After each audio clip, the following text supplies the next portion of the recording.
This lesson is on solving compound inequalities.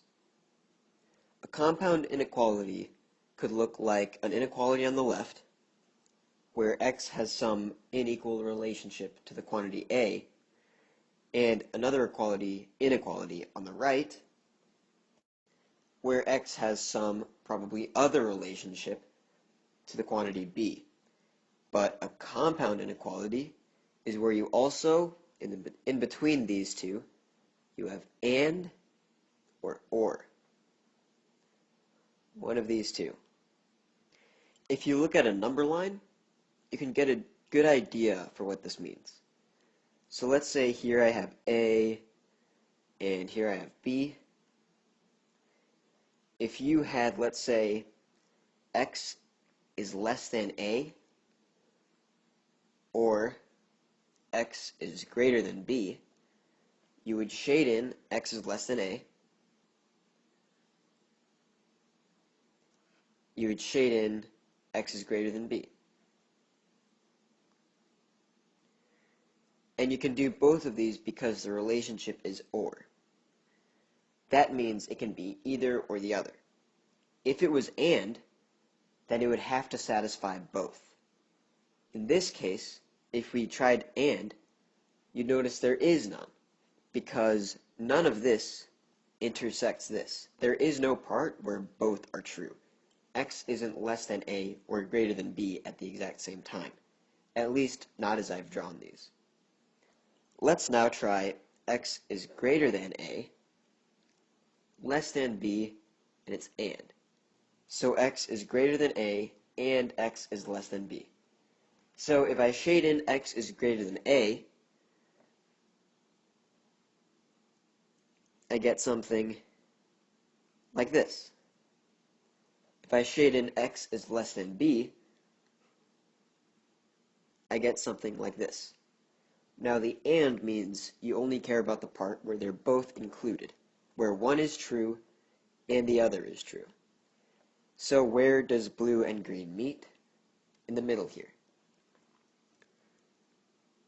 So there's your solution for x is greater than A and x is less than B. There's also something pretty special about the and relationship.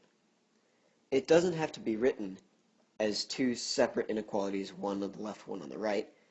It can be written together. So here I can say x is in the middle, it's less than B, and it's greater than A.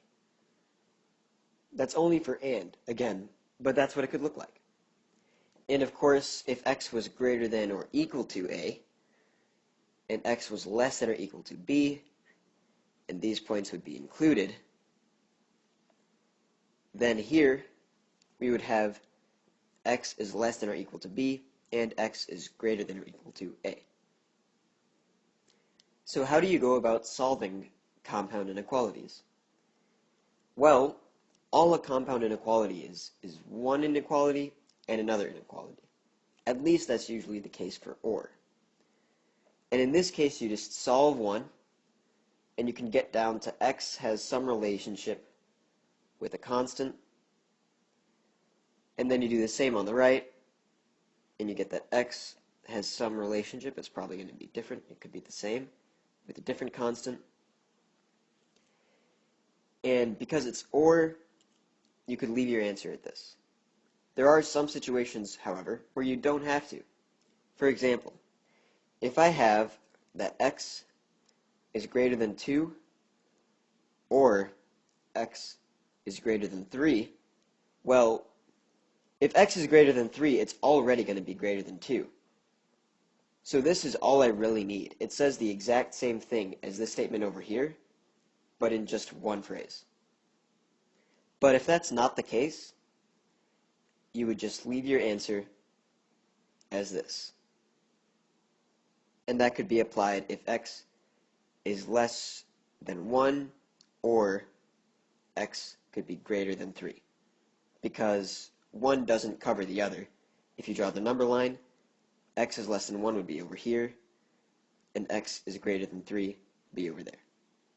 Let's look at the case of and.